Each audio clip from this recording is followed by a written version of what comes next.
asfixiar a esta manga de delincuentes que son los empresarios nucleados en AEA, que es la Asociación de Empresarios Argentinos, donde están los empresarios que hoy remarcan los precios. Es un mensaje muy claro a quienes quieren llevarse puesto al gobierno, a los trabajadores, quienes quieren forzar una devaluación.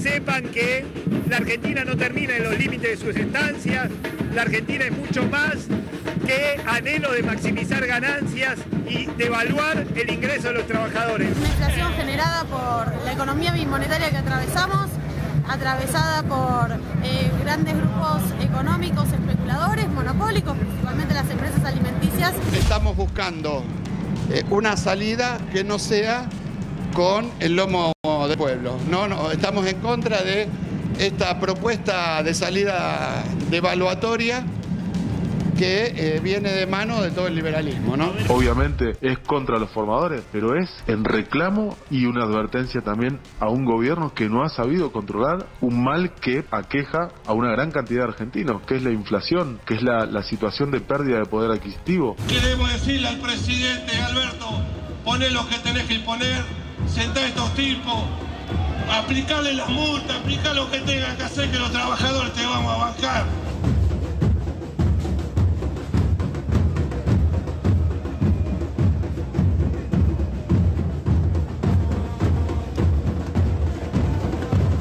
Tiene que tener la política una reacción para poner a los trabajadores en el lugar que se merecen.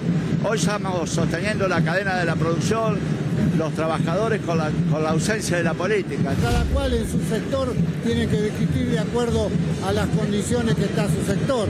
Pero acá lo que no puede ser que hoy firmes una paritaria, lo cobrás dentro de un mes y resulta que al otro día te aumentaron todos los precios. El gobierno tiene que anunciar una recomposición a través de una suma fija para todos los trabajadores y trabajadoras de este país. Y bueno, después se discutirá los gremios que tienen paritaria cómo absorber ese aumento. Sería muy importante que si el gobierno tiene pensado dar algún incremento por decreto, lo haga en función de recuperar el salario real y que no esté atado ni condicionado a ninguna discusión paritaria. Alberto, saca ese bono o esa asignación suma fija para los trabajadores que no llegan a fin de mes.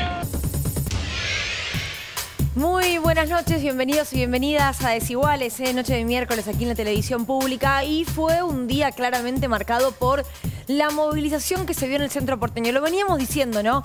Una movilización sin un punto claro al cual ir. De hecho, la de la CGT y parte de los movimientos sociales, junto con la CTA y otros sindicatos, no fue al Congreso, no fue a Plaza de Mayo, no fue a un ministerio, fue a un cruce de avenidas ahí frente a la plaza del Congreso, pero el objetivo siendo uno, contra la especulación, contra la inflación y reclamando al gobierno medidas diciendo hacelas en la calle, te vamos a bancar. Y ya vamos a hablar con Nico Fiorentino porque Pablo Moyano hoy, por ejemplo, habló de 3 puntos bien claros.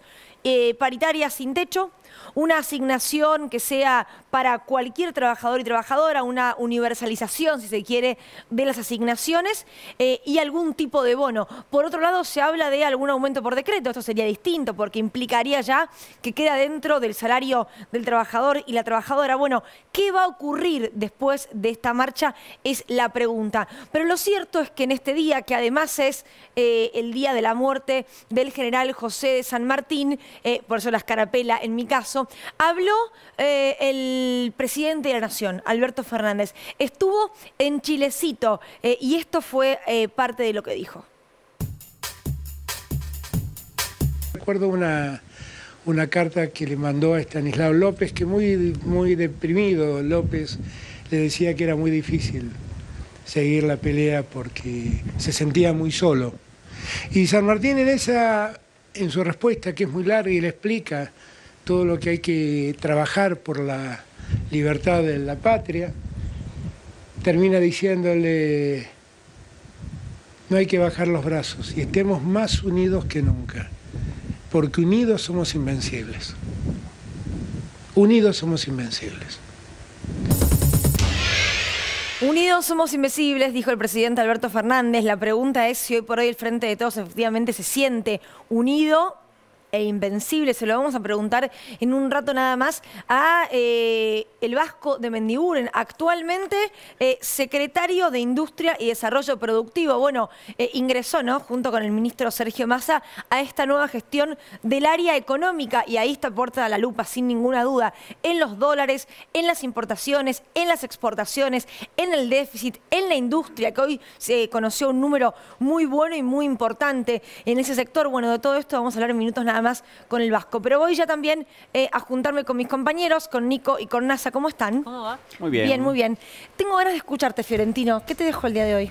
Me dejó que al final la marcha no fue contra nadie. Fue claro contra quién fue, que fue contra los formadores de precios. Al menos eso acordaron en una reunión que hubo previo a salir a la calle en el sindicato del seguro. Ahora, la movilización fue contra los formadores de precios. Sí. Pero el mensaje fue para el gobierno.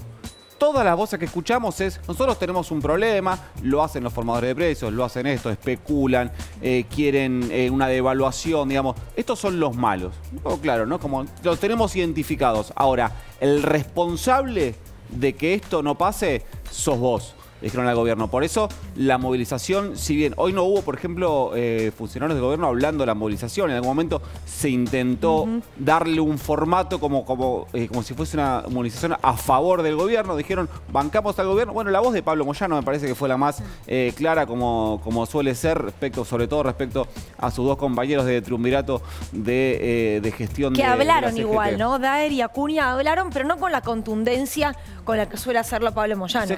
Daer había dicho más temprano, antes de lo que vimos recién, que es algo que hizo nuestra compañera de C5N, Dani Gian, que encaró a los tres que estaban adelante en la primera fila de la movilización. Daer había dicho que hay que buscar una salida de esto, que no puede ser una salida liberal. Usó una palabra llamativa que no suele ser parte del discurso de la CGT. Y después lo vimos a Pablo Moyano manifestando claramente, dijo, nosotros queremos una reunión con el gobierno, en la reunión con el gobierno vamos a plantear tres cosas: un bono para los salarios más bajos, que es algo que, si vos leías entre líneas la primera conferencia de prensa que da, en realidad conferencia de prensa, el primer serie de anuncios que da Sergio Massa como ministro de Economía, dice, bueno, tenemos un problema con los salarios, y marca un tope, dice entre 50.000 y 150.000 pesos.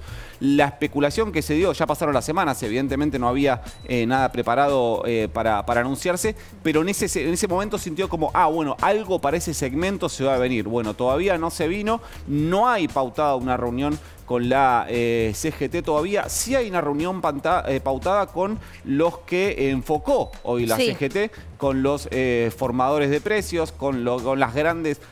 Cuando los empezás a nombrar te das cuenta el nivel de concentración que hay en esos segmentos. Hablas de Procter & Gamble y Unilever, tenés el 90% de artículo de limpieza.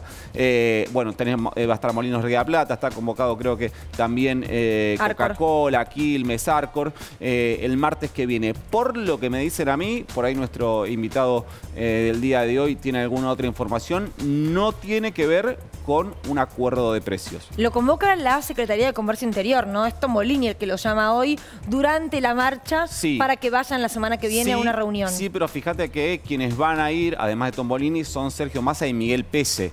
Es decir, el que tiene que administrar la economía y el que tiene que controlar los dólares. ¿Por qué va quien tiene que controlar los dólares a hablar con las grandes multinacionales que concentran casi todos los productos de consumo de la Argentina? Bueno, a mí lo que me dicen es que lo que buscan es no hablar de 2022, sino ya 2023. Garantizarles energía, garantizarles divisas para la importación de insumos. Eso difiere, esa reunión, me parece a mí, difiere mucho del reclamo que vimos en la calle. Sí, y aparte entiendo que si hace una semana, o no me acuerdo ya bien qué día fue, si fue el martes, el presidente habló de una mesa. Fue el martes de la semana pasada. Cuando se habló de la mesa de acuerdos y salarios. Dijo, hablamos con Sergio, casi me acuerdo la frase de tal, dijo, hablamos con Sergio y esta semana vamos a convocar a empresarios y sindicatos para firmar un acuerdo de precios y salarios por 60 días. Ese fue el anuncio del martes de la semana que viene. ¿No ocurrió? No ocurrió la reunión y 8 días después ni siquiera se volvió a tocar el tema. ¿Nasa? No, que es interesante cuando suceden estas manifestaciones, cuando se ponen a los de acuerdo a las organizaciones sindicales, entienden formadores de precios como sujetos, incluso políticos, ¿no?, que vienen a explicar la inflación, porque vuelven a poner sobre la mesa un debate que, al menos entre economistas, académicamente, no termina de estar saldado, ¿no? Si la explicación de la inflación remite a aquellos empresarios formadores de precios o no. Digamos, quien te habla de formadores de precios que explican la inflación, te dicen, bueno, hay oligopolios, monopolios que de manera unilateral o sin ningún tipo de criterio, ¿no?, fundado, terminan aumentando los precios, son los primeros que aumentan los precios y esas remarcaciones luego se derraman en los precios siguientes en la economía, ¿no?, en la economía toda. Y quienes están en contra de esa explicación de formadores de precios como causantes de la inflación te dicen que no, que en realidad hay un componente, en última instancia hay un componente especulativo que en realidad se termina montando sobre desequilibrios macroeconómicos, una inercia inflacionaria que se explica por otras cuestiones, que en realidad mientras exista el capitalismo, el control del Estado sobre los precios no tiene demasiada incidencia. Bien, pero en la Argentina, ¿qué hacemos entonces? Sí, lo que pasa que y una cuestión más para cerrar, y que esto en realidad, que los aumentos de precios son aumentos de precios, pero que no terminan de explicar la velocidad en la que se van remarcando los precios. Son dos visiones por separado. Un punto medio, tal vez lo más objetivo posible o lógico, es, bueno, pensar si el Estado realmente tiene en sus manos, por ejemplo, lo que puede ser la estructura de precios, el costo de precios, si el costo de la cadena en los precios, quiero decir, la estructura, la revisión. ¿Eso existe finalmente o cuando se arma de la presentación de balance son los padres, ¿no? Preguntarse con qué dólar se están manejando las empresas, como mínimo. Me parece que esa información no termina de estar clara, puesta sobre la mesa, ¿no? No termina de ser del todo transparente y desde ahí, si no está eso, bueno, pensar en qué política se puede tomar para frenar la inflación o quién es el culpable, si es que lo hay, de una inflación, es complicado. Que no hay un culpable. Pasa que vos tenés dos situaciones que son concretas. Hay todo un desequilibrio macroeconómico, o sea, la inflación que arrastra la Argentina desde el 83 para acá, sobre todo, es porque el dueño de Procter & Gamble se levanta a la mañana y dice voy a subir los pañales 20%, o Barcor dice el dulce de leche ahora vale 50%. No vale por eso. Eso es cierto, no es solo por eso. Ahora, también es cierto que cualquier jugador así de chiquitito del mercado corre con 5 palos verdes el dólar blue, sube el dólar blue y al otro día los supermercados reciben el dulce de leche con un 40% de aumento. Eso también es real. Eso también pasa. Perdón, y de hecho, se vio en julio y otra cosa que es real, que el martes pasado, cuando el presidente anuncia esta convocatoria que iba a ser para un acuerdo de precios y salarios, cuenta el fin de semana Leandro Renudo en Página 12, automáticamente, entre esa noche y el día siguiente, se subió entre un 9 y un 12% el valor de estos grandes jugadores que ahora son convocados a un encuentro. Con lo cual, pymes medio y difícil, ¿no? han recibido incrementos a partir de porque las listas anuncio. vienen con aumentos. Totalmente. A ver, es una situación muy compleja. La inflación, creo yo, junto con... la inflación en la micro, porque la inflación la vemos todos. Digo, cuando conocimos el 7,4% de julio, mucho no nos sorprendimos, la verdad, ¿no? Digo, cualquiera que ha ido a hacer las compras en las semanas anteriores sabía que se venía un número de ese tipo. Ahora, teniendo en cuenta ese número, teniendo en cuenta la macro, si se quiere, la necesidad de dólares, el déficit fiscal como gran número, objetivo, está difícil. Sí, ahí déjame decirte, Lu, que particularmente, si bien venimos con meses de fuerte inflación, años, décadas, digamos, con inflación más o menos manejable, lo que pasó en julio, que hace que coinciden los economistas de consultoras privadas, que hace tiempo no se veía, es que definitivamente la referencia de los precios se había perdido, ya sea por pisar y restringir las importaciones, por la brecha cambiaria, por el componente especulativo, digamos, el dólar oficial dejó de ser referencia en julio, sobre todo para la mayoría de las empresas, y cada uno iba remarcando de acuerdo al dólar que le parecía al que iba a poder acceder. Está bien. La gran pregunta ahora es, y teniendo en cuenta lo que dice nuestro graph, lo que dejó la marcha es, ¿qué medida puede llegar a venir para el sector trabajador? ¿El bono?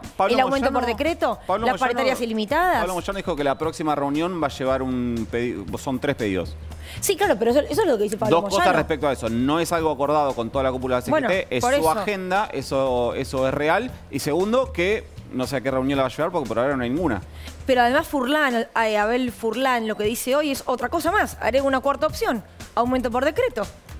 Bueno, el bono No, y el aumento por decreto hay dos cosas distintas. Pueden ser, está bien, pero las dos dependen de la misma lapicera, ya que hablamos tanto de la lapicera. Bueno, pero son diferentes y incluso a futuro implican otras cosas. Yo creo que lo que pide Pablo Moyano es lo mismo que Furlan, solo que lo expresan distinto. Pero lo creo, no me consta. Yo creo que lo que habla Pablo Moyano es de aumentos por decreto, aunque él le dice un bono. Él le dice bono. Él le dice bono. Vamos a hacerle estas preguntas al secretario, ¿les parece? Mejor. Voy a saludarlo, No voy a escucharlo bajo como diciendo, bueno, no sé en qué estoy metido. ¿Cómo va, Vasco? ¿Todo bien?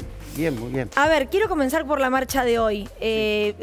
Por las consignas, por los reclamos. ¿Los ves viables, por ejemplo? Sí.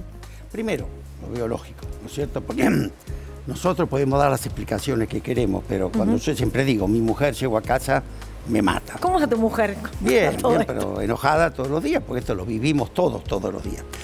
Ahora bien, ¿qué diferencia encontramos ahora a otros planes de estabilización? Que no es poca cosa. Este es el primer plan de estabilización que se está aplicando. Hace 2 semanas atrás sabíamos cómo estábamos. Pero donde hay una definición política, que ese plan de estabilización sea preservando el poder adquisitivo del salario. Esto es muy novedoso en la Argentina. Todos los planes de estabilización anteriores, recordemos el de la alianza con Machinea, ¿qué le pidió el fondo? Ajuste. ¿Qué fue la primera variable? La tablita, te la agarraste con el salario. 2001, ya Cavallo, López Murphy, Patricia, piden garantizar el pago de los intereses de la deuda. ¿Cuál fue la primera variable? Los jubilados. 13%. Le sacamos el 13 al principio. Si no alcanzaba iba a ser el 20. Dio resultado, más bien que no, porque inmolaste a los jubilados y a los 3 meses el fondo, por $1.000 millones, te salcó el banquito y te tiró a la peor crisis social, política y económica que recordamos.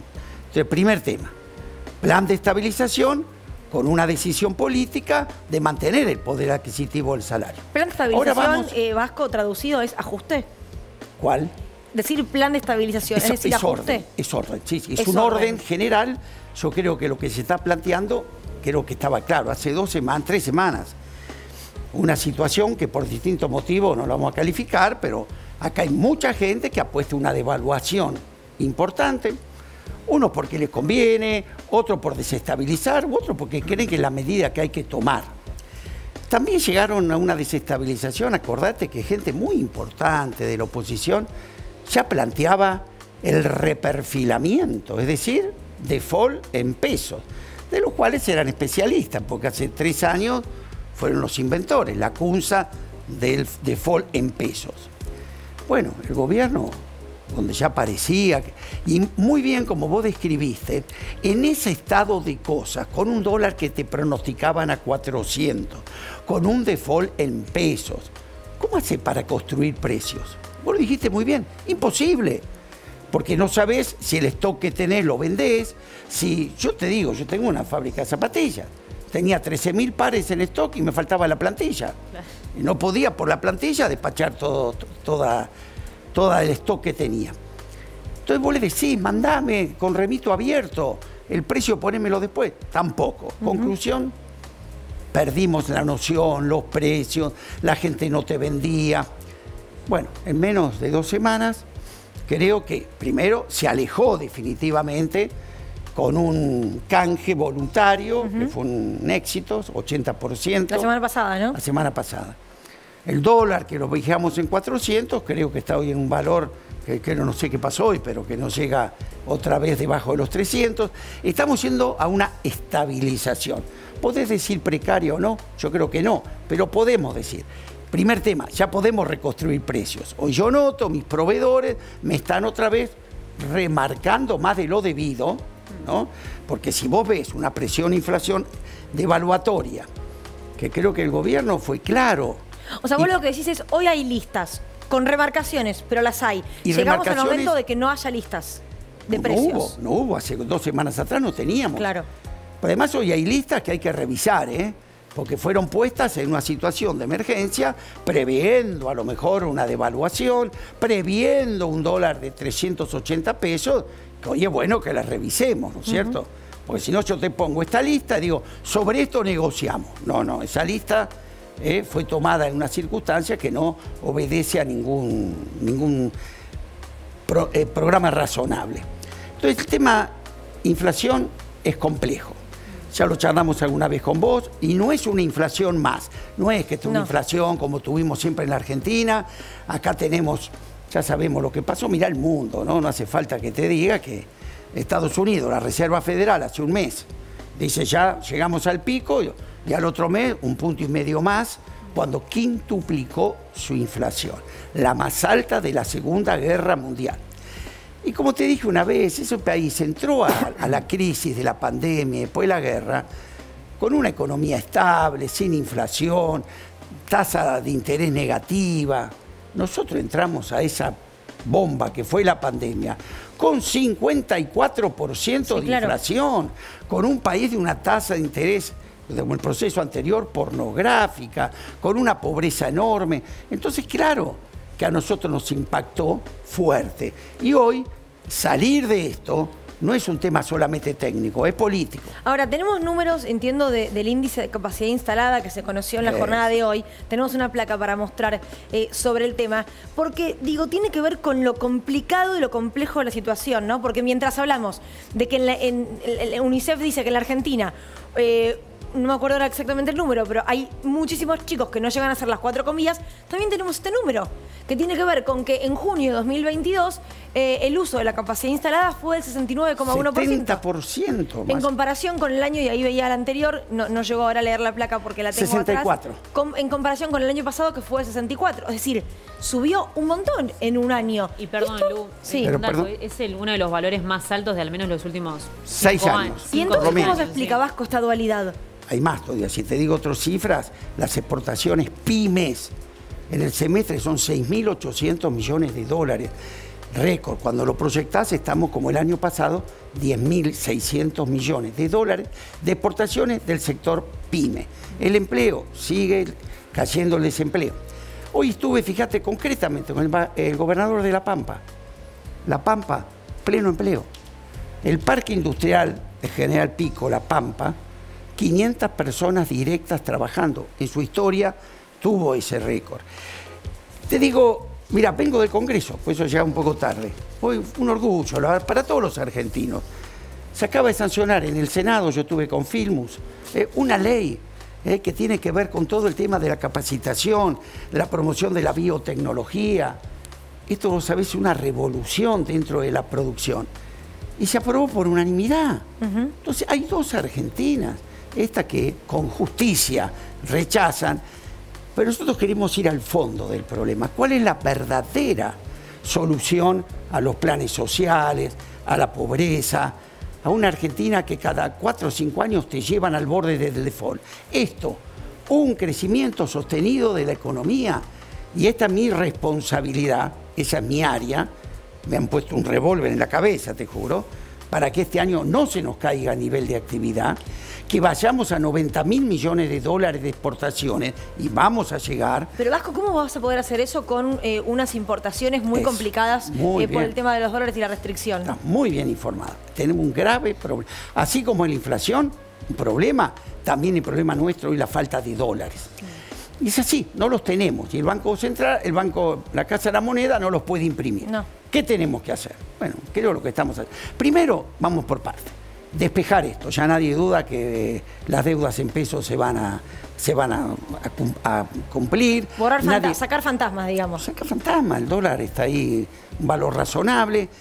Entonces, ¿qué es lo otro que tenemos que atacar hoy? ¿Cómo juntamos los dólares? Y bueno, primero hay una forma genuina, que es con el saldo favorable de la balanza comercial. El año pasado fue récord, 15.000 millones. Este año vamos a 13.000. Después vemos si lo gastamos bien o mal. Creo que cometimos errores en cómo cuidar las reservas del año pasado.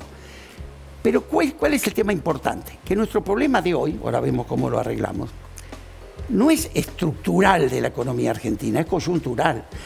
En la etapa anterior del otro gobierno, y no quiero mirar para atrás, pero es una realidad, vos tenías récord de déficit de la balanza comercial. Lo tapabas con endeudamiento, pero se acabó el endeudamiento. ¿Qué hubiera sido en este momento de falta de dólares si hubiéramos entrado con una balanza comercial negativa? ¿Qué nos pasó este año? Y por eso creo que a partir del mes ya de septiembre lo vamos a empezar a alivianar. Pues si Vasco, el año pasado tuviste 15.000 millones. ¿Qué hiciste con los 15.000 millones? Interesante. Primero, hubo un crecimiento del 10% de la economía. Cuando vos creces, la estructura productiva de la industria en la Argentina, que quiero cambiar, es que por cada punto que crecen el producto, crecen 3 las import. Es decir, una demanda de importaciones mayor. Demanda de dólares. De dólares, pero por crecimiento. Punto 2. Creo que tuvimos algunas fugas importantes. La gente, ante la avalancha de lo que quieren devaluar, ¿qué hicieron? Muchos lícitamente se sobreestoquearon, compraron dólares de 140 y se duplicaron el stock necesario para producir. ¿Ese fue el error de cómo cuidar las reservas, decís? Sí, yo creo que también fuimos libres, importamos de todo y no los bienes que necesitábamos. Segundo tema, eso fue lo lícito, anticipar stock. Hubo un ilícito terrible de gente que trianguló, que compró dólares baratos, lo fugó. Tercerizaban cautelares. Las cautelares. Bueno, aquí ya fueron detectados ya más de 1.000 millones de dólares. Pero hay mucho más. Y vos fíjate que por primera vez, Sergio lo anunció aquel día, se detectaron triangulaciones por Estados Unidos, donde se dio una ventana de 60 días, pues los tenemos detectados para que blanqueen su situación. De lo contrario, hay una causa que ya se inició, penal, porque eso para los Estados Unidos es lavado de dinero. Entonces, el que lo hizo no solamente va a ser penado acá, sino que no va a poder entrar a Estados Unidos. Pero además, para este año, por eso es lo que quiero decir, vamos por 90.000 millones de dólares de exportaciones y un saldo de la balanza comercial, esperemos, entre 10 y 13. ¿Qué nos pegó además en esta el aumento desastre? De la energía. La energía. ¿Quién podía prever que de 8 dólares el millón de BTU se te iba a 40? Ahora está en 60, miren lo que fue. Bueno, esto gracias a Dios y esperemos el año que viene de ser una desgracia pasar a ser una bendición.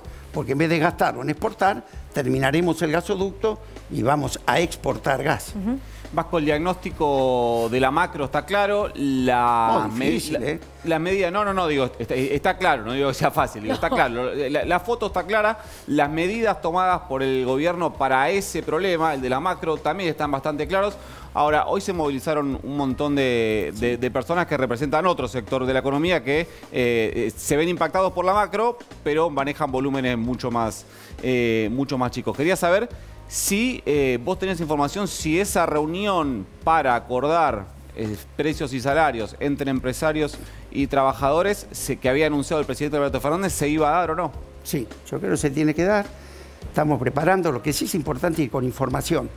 Porque esto de que pasó hace 2 semanas es claro, vos tenés que saber que precios que se han trasladado, cuando un dólar oficial lo tenés a 140, no hay una fórmula razonable que explique eso. Entonces lo que se quiere llegar a esa mesa es con los números, con la información. Y además, yo creo que vamos a poner todo sobre la mesa, que en el sentido de, no de castigo, pero sí de compensación. Hoy nosotros seguimos dando créditos a tasa subsidiada a sectores que los hemos acompañado, sectores que en la crisis hasta le pagaste los sueldos, ¿te acordás?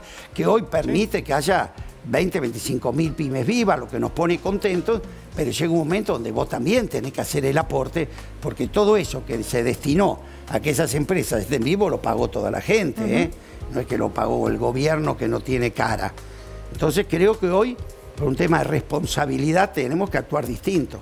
Y los acuerdos de precio, que quede claro, no es que nadie deja de desconocer que con eso no se arregla el tema. Pero la inflación tiene mucho de estructural, como vos dijiste, el tema financiero, el tema de la política financiera, la política monetaria, pero tiene una parte muy importante de expectativas, muy importante. Quiere decir que si vos en este acuerdo, mirando futuro, vos querés proyectar el futuro sobre lo pasado, le tirás nafta al incendio. Entonces, ¿para qué sirve un acuerdo de precios? Vos tendés un puente de plata mientras las otras medidas que tomaste van surtiendo efecto para desinflar las expectativas. Ese es el sentido, no porque creamos que el acuerdo de precios resuelve. Ahora, vos ahí tenés un problema en términos de expectativas y es que los empresarios en este tipo de acuerdos, para congelar precios, te piden congelar salarios, digamos, o vincularlos, digo. No. Y si vos cumplís con ese acuerdo, incumplís el primer acuerdo que firmaste el 10 de diciembre de 2019, que era que ibas a mejorar el poder adquisitivo de los trabajadores y ibas a recuperar, al menos en parte, lo que se había perdido en el periodo anterior. No, creo que no hay contradicción. No es que el gobierno llama ahora a un plan de estabilización diciendo vamos sobre los salarios. No, está diciendo vamos a poner arriba de la mesa los salarios. Después nos pondremos de acuerdo. Si es una suma fija, otros quieren las paritarias, porque es muy difícil una suma fija que contemple en forma igual a todos los sectores económicos. Hay sectores económicos que pueden dar un aumento importante, otros que no lo pueden, sectores de mano de obra intensiva donde impacta más el salario y sectores de capital intensivo donde el salario es una parte muy baja del costo total. Entonces a mí me gusta la paritaria, ¿viste? Donde cada uno tiene su sector. Ahora, suma fija puede ser para recuperar lo perdido. Vasco, quiero mostrarte un fragmento de un programa que tiene La Nación Más, en el que estuvo Carlos Achetoni, integrante de la mesa de enlace, y se refirió a un pedido que le hicieron a Sergio Massa en la reunión que tuvieron. Mirá. Lo que le dije a Massa en su momento y lo que él dijo también, digo, hacerlo público. Él dijo que, le digo, lo que necesitamos es que no seas candidato para el 2023. Y él dijo que no iba a ser, le digo, hacerlo público. ¿Les dijo eso a ustedes? Sí. Y le digo, hacerlo público, porque hoy por hoy ni el gobierno ni la oposición está tomando la dimensión del lío en el que estamos metidos. Necesitamos que no seas candidato en 2023. Mi abuela se compró una chalina. No sé qué tiene que ver con lo que estamos discutiendo, ¿no? Que está preocupado, que sea. ¿Por qué no nos preocupamos del problema contrario? Que yo sabés que soy productor agropecuario y la verdad que estoy enojado con mi sector. No, con la dirigencia de mi sector.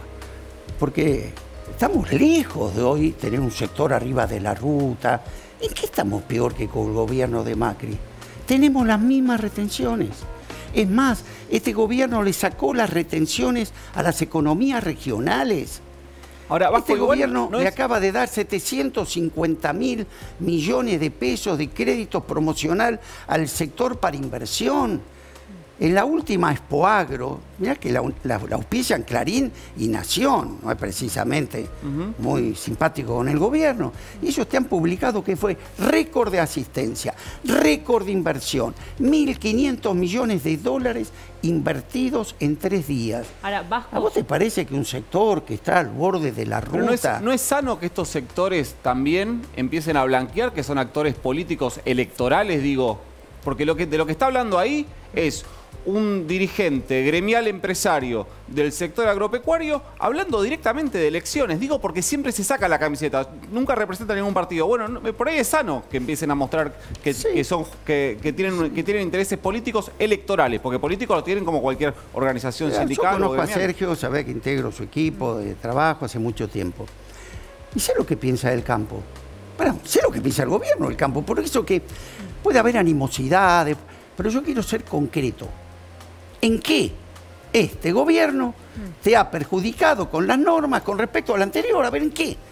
Solamente suspendió transitoriamente un reintegro adicional sobre el aceite de soja y el aceite de girasol. Que la industria hoy, y de todas maneras, eso te iba a decir. Exactamente, fue un fideicomiso precisamente para que la harina que consumimos en el pan, en todo, no quede acoplado a los precios internacionales que había tomado. Todo a favor del campo. Sin embargo, Vasco, hoy algunos integrantes... Y la bolsa de harina no aparecieron en las panaderías, aparecieron en la frontera. Algunos se los vendió los molinos, que no era precisamente para el pan. Algunos integrantes del sindicalismo que estuvieron hoy en la manifestación notaban por ahí cierta molestia o decían, bueno, notable el comentario, ¿no? Del dirigente de la mesa de enlace, porque lo ven de repente a un Massa que está conversando qué va a pasar en 2023, posible candidatura, con un sector tan poderoso como es la mesa de enlace al principio de su gestión,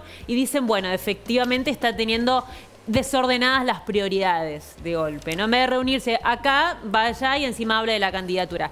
¿Cómo lo ves? A ver, voy a describir una interna que no estaría bien, pero vos ya me tentás. Yo estaba con Sergio cuando dice en el discurso, voy a llamar, porque hoy tenés que llamar hoy a la política con mayúscula, porque la situación es muy difícil.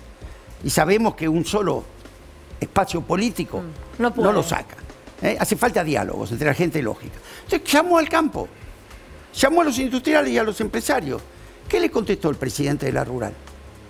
Yo no voy a ir para una foto, para que en una foto no vaya. Ya le contestó antes, pobre Sergio, no se puso de muy buen humor, dijo, foto no voy a ninguna, y habrán visto... Que fue una reunión bastante secreta incluso, ¿no? Pero queremos, yo no quiero ninguna foto, le dijo. De hecho, habló a la mesa de enlace después en una estación de servicio, fue una... ¿Pero por qué? Y poco habitual. ¿Por qué no se quiso enojar más? Porque no cabe hoy para enojarse.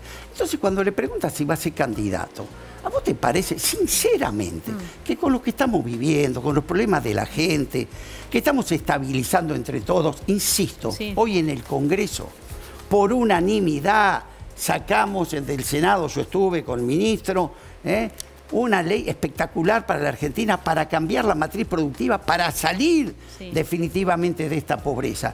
Ese es el Congreso dictando. Y la mesa de enlace diciendo no voy, si no me dictan, nos van a cansar. Entonces yo digo, perdón, a mí no me invitan porque yo soy de industria, pero me sentaría con ellos bien. Digo, hermano, ¿en qué no te va bien? Tenemos un plan, yo otra vez produzco carne. ¿A mí qué me importa? Cuando yo vendo lo mío, ¿qué compro contra eso? Hoy yo, que crío ternero, por ejemplo, ahora el cálculo se me puede abrir estos días, pero pongo la mitad de los terneros que ponía con Macri para comprar el mismo tractor. Pero perdón. ¿Estoy mejor o peor? Estoy el doble de bien. Uno puede entender que Massa necesita juntarse con diversos sectores porque es necesario el consenso. Pero particularmente la mesa de enlace, por ejemplo, ¿qué es lo que ves que está dando a cambio? O sea, se planteó que en 60 días tenían que entrar 5.000 millones de dólares al Banco Central, gran parte viniendo del campo. Massa se sienta, se reúne con ellos, escucha, etcétera. Pero parte de esos dólares comenzaron a entrar, por ejemplo, ¿se ve algo redituable? Yo creo que cambió la relación, ¿no? Pues yo creo que, a lo mejor el caso de Sergio, conoce a los actores, los llama y le dice, esto es un negocio, vos de acá a fin de año vas a tener 17.000 millones, el país donde vos estás trabajando, porque el campo no te lo llevas a otro lugar. Apostá a que a esto la estabilidad nos saque bien a todos. ¿Sabés lo que contestó el presidente de la Rural? Y le voy a hacer una confidencia. Cuando se le dice, pero ¿cómo lo tratás así? Le decís la foto, porque yo tengo interna y este año tengo elecciones. Mirá qué lindo. Por la elección en la Rural, pones tensión en un país que no está para que lo tensionemos. Bueno, yo por eso dice la excusa de Achetoni es que, reitero, no sé si es algo esto de Achetoni solo, por ahora no salió a la mesa de enlace a respaldar estas declaraciones que dio, sorprenden un poco, pero es como si le piden que no sea candidato. Yo creo que nadie puede pensar en ser candidato hoy en la Argentina. ¿No te parece? Pero ni siquiera hablo, por ejemplo, también de Juntos por el Cambio, ¿no? Más allá de la intención o el deseo de cada uno, pensar mucho en eso me parece que no sería lógico para nadie. Faltarnos el respeto, entonces yo creo que vamos por parte. No nos dimos cuenta de la situación social que tenemos en la Argentina, la tensión, la inflación. Yo fui ministro de Producción en el año 2002, cuando tuvimos que hacernos cargo de la explosión de la convertibilidad. ¿Qué es lo primero que hubo? La política con mayúscula, el peronismo, el radicalismo, los otros no los cuento. Y teniendo en cuenta, Vasco, lo que está ocurriendo en Juntos por el Cambio, con esta interna que están teniendo abierta, ¿no? En las últimas semanas, Elisa Carrió apuntando a varios y demás, ¿crees que tiene que ver con la llegada de Sergio Massa? Yo cuando la veo a la doctora Carrió apuntando tanto contra Sergio, encima con cosas, porque las denuncias, bueno, yo le he escuchado decir a Lilita que la diputada Ocaña, ella nunca podía estar cerca porque había recibido un cheque de 2 millones de dólares de Rudy Ulloa Igor. Yo le escuché decir. Y yo le escuché a la doctora Carrió iniciarle a Patricia Burrich un juicio por infame traidora a la patria con la Alianza en el 2002. Y mientras el proceso se sustanciaba, era diputada de ella, en fin. ¿No es cierto? Yo también era dueño de Clarín, no, perdón, de Techín, me gustaría, la verdad estaría chocho, pero no tengo las acciones. Entonces creo que a lo mejor hay gente en la oposición que ya daba la crisis por hecho, muchos que piensan mejor explote ahora, entonces después tenemos tiempo y no recibimos, porque no son capaces de salir de este problema. Y a lo mejor hay muchos que están preocupados de que Argentina pueda encontrar una estabilidad, que con estas cosas, que lo que estamos viendo en el interior. Yo les pido, hoy hablé también con Perotti, el gobernador de Santa Fe. Me dice, Vasco, el semestre pasado volamos en la provincia de producción. O sea, el lo que intendente de las parejas. ¿Parte de la oposición se lamenta de que no haya volado todo por los aires? Sí, algunos sí. Yo creo que no te digo porque hay mucha gente extraordinaria en la oposición. Pero fíjate un poco también, ¿no? ¿A quién le apunta Carrió? ¿A quién? A aquellos dirigentes que dialogan. Yo pregunto, ¿no te enorgullece que en un país civilizado dirigentes de la oposición y el oficialismo puedan conversar, tengan buenas relaciones? Después cada uno tiene su partido, sus ideas.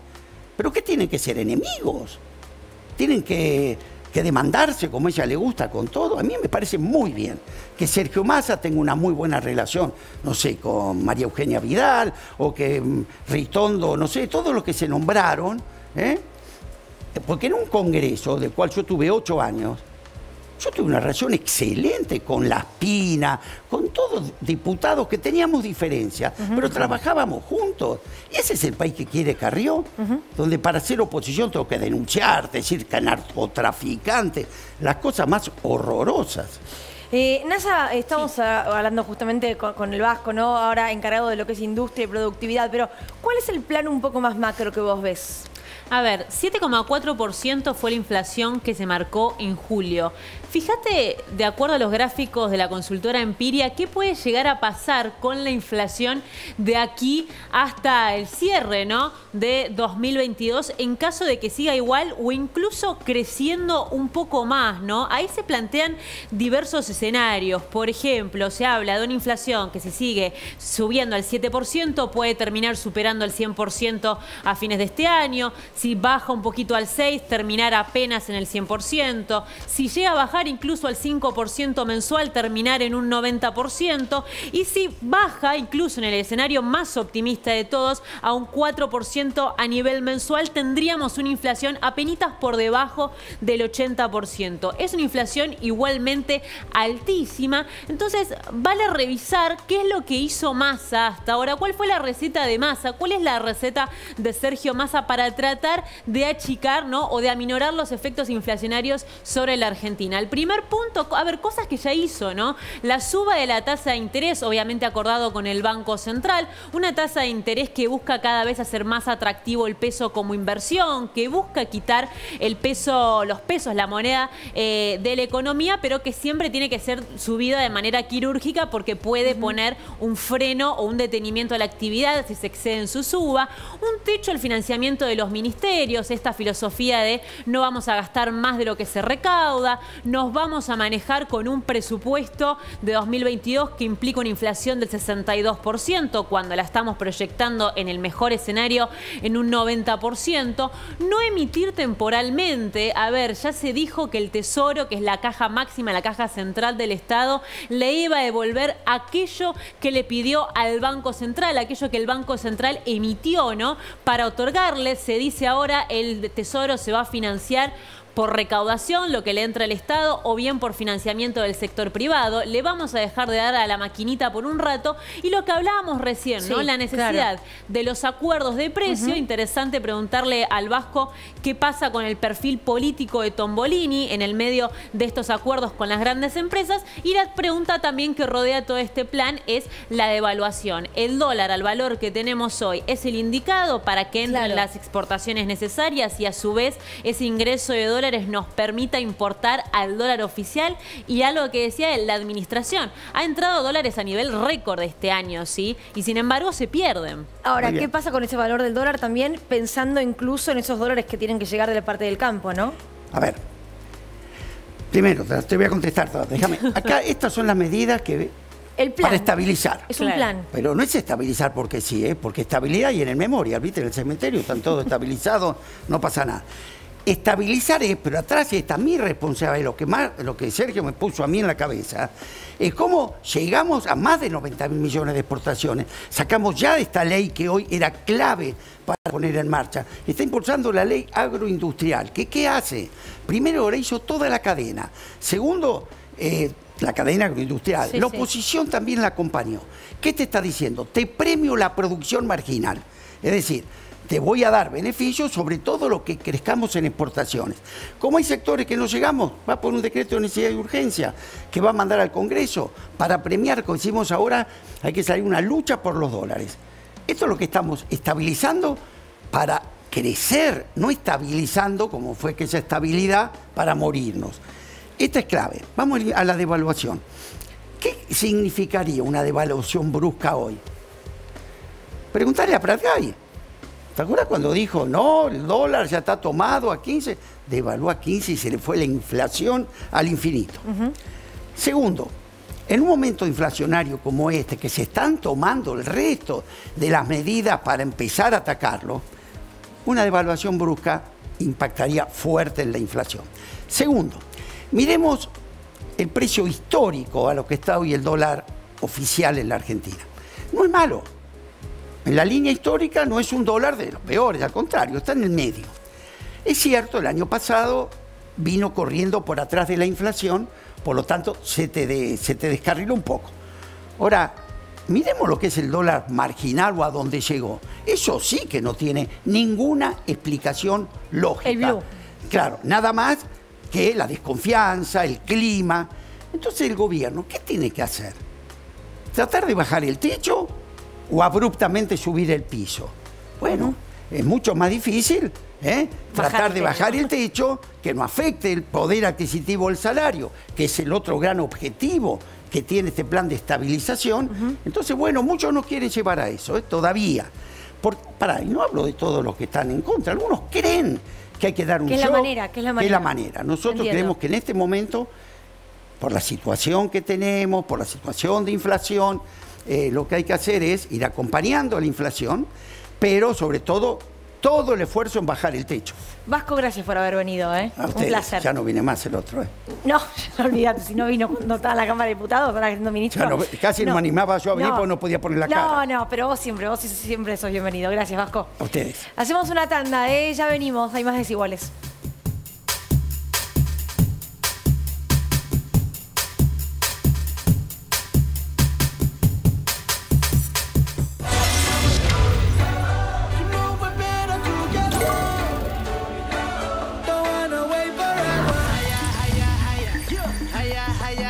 Para ser competitivos en la industria es necesario contar con una flota de vehículos acorde a los tiempos que corren. Por eso, a la hora de renovar el parque automotor, piense solo en el especialista. Nadirán Mercado, subastas online. ¿Qué es lo más demente que hiciste en tu vida? La gente está intentando decirme algo, hasta que me traduce uno que dice que no podían ver por el que estaba, el gendarme. Que se corra el gendarme. Había un eclipse de gendarme, ¿viste? Eso me lo va a entender. Me subí arriba del taburete, subí el micrófono, a pie jirafa hasta arriba de todo, hice el show parado arriba del coso. Sí. Indudablemente que el extraño objeto de dudosa procedencia está como intentando flotar o de buscar vida por arriba, porque abajo... Señoras y señores, la vieja máquina que iba por la Noche Demente, lunes a viernes, 22 horas, televisión pública. Hoy viene a Noche Demente Eleonora Casano. Tira papeles, plásticos, metales, cartones o vidrios limpios y secos en el contenedor verde o punto verde más cercano o entregáselos en mano a un recuperador urbano. Para saber más, entra a buenosaires.gov.ar/reciclables. Nuevas fragancias potenciadas de Axe. Cuando lees increíble, todo puede pasar. Hola increíble, el efecto Axe. Somos los activistas de la mesa y queremos mejorar la manera en que comemos. Por eso las nuevas sopas Knorr están hechas con vegetales deshidratados, semillas y sin conservantes. Recetas únicas para disfrutar de una sopa deliciosa.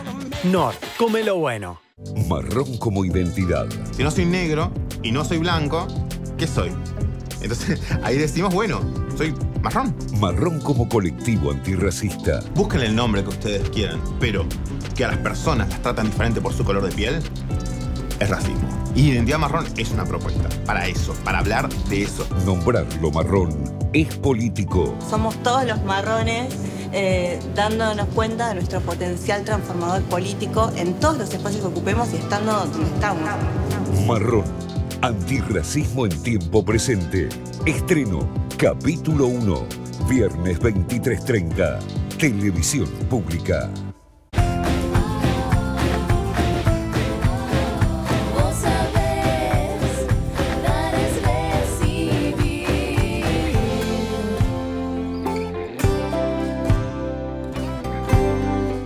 Para ser competitivos en la industria es necesario contar con una flota de vehículos acorde a los tiempos que corren. Por eso, a la hora de renovar el parque automotor, piense solo en el especialista. Nadirán Mercado, subastas online.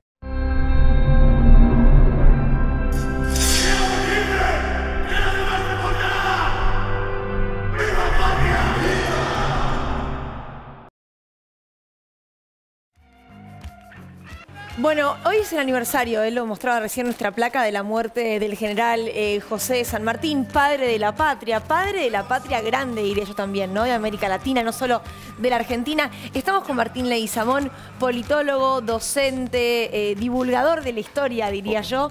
Y quiero arrancar, Martín, con este San Martín, que de hecho te pregunté, ¿no? ¿Es el San Martín? Me dijiste sí, es él, claro, es un San Martín ya en la vejez. El San Martín que murió en Francia, lejos de su tierra, lejos de su corriente natal. ¿Por qué los hombres y las mujeres de la patria terminan muriendo o pobres o lejos de la Argentina? Eso tiene que ver mucho con si jugamos con el lado oscuro de la fuerza. Hubo un lado oscuro de la fuerza. El lado oscuro de la fuerza me está llevando a Star Wars, ¿no? Sí, pero un poco antes, 1826. 1826, que es cuando él se va y todavía no tenía esta fisonomía y se tiene que ir por la puerta de atrás, como Mariano Moreno cuando muere, mejor dicho, lo asesinan en el buque, claro. O cuando Belgrano muere indigente, o lamentablemente cuando Lavalle muere a Dorrego. Toda esa época de 1826 para adelante es como una expulsión a partir del nuevo poder que tenía Buenos Aires, que yo lo llamo el lado oscuro de la fuerza, que era Rivadavia, Martín Rodríguez y Alvear, que necesitaban otra idea de lo que iba a ser Argentina. O sea, estamos hablando de 10 o un par de años después de la Revolución de Mayo, de la Independencia, cuando era el momento ya de que esos hombres y mujeres que habían luchado por conformar una patria, bueno, se consagren en un punto, ¿no? O comiencen a ser reconocidos. Exactamente. Cuando empiezan a ser reconocidos es cuando más les van a pegar. Es cuando más, ¿viste? Cuando el indio en Juguetes Perdidos dice, cuanto más alto trepa el monito, el culo más se le ve. Mirá, bueno, atrás tuyo está Darth Vader en modo Rivadavia. Genial. Es un poco eso. Pero, o sea, son esos juguetes perdidos que se pierden a propósito porque molestan. Y ¿molestan para un proyecto que de país? ¿Para un proyecto para un proyecto de Estado. Un proyecto de Estado que no era el de San Martín, el de Belgrano, el de Castelli, que era el más orador. ¿Y cuál era la gran diferencia de San Martín, de Belgrano, de Castelli, de Moreno? Digo, ¿qué Estado querían que no quería Rivadavia, por ejemplo? Bueno, justamente ellos no querían lo que quería Rivadavia, que era un proteccionismo que tenía que ver con Francia o con Inglaterra y con España. Ellos cuando, sobre todo San Martín, cuando llega, y es la primera desobediencia que tiene con Alvear, es que se da cuenta que hay que ir a un proyecto emancipador que tiene que ver con los hombres y mujeres de esta tierra. De hecho, Buenos Aires le va a negar las armas. ¿Viste la famosa frase de San Martín cuando dice, pelearemos en pelota como nuestros hermanos los indios? Esa frase explica que Buenos Aires no le manda las armas y él dice, vamos a pelear con lo que tenemos. Claro. Y Buenos Aires en ese momento tiene 3 banderas. Una bandera de Buenos Aires que representa los intereses de ese proteccionismo, la bandera de Belgrano que va a representar la guerra de independencia y la bandera de los Andes que nunca nos explicaron, que es como un juguete perdido de la historia, que es la bandera que representa a la mujer. Ajá.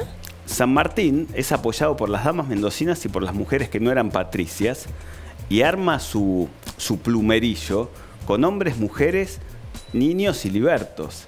Y él le pide a las mujeres que hagan una bandera que las represente, y es la bandera de los Andes. ¿Con esa bandera cruza los Andes? Con esa bandera cruza los Andes y dice, vamos a llevar a la mujer que es la que nos bancó en este momento. Y cruzan 12 mujeres, que la historia después te va a decir, escondida, que fueron 25 mujeres. Algunas se disfrazaron de hombres porque no querían que las mujeres cruzaran.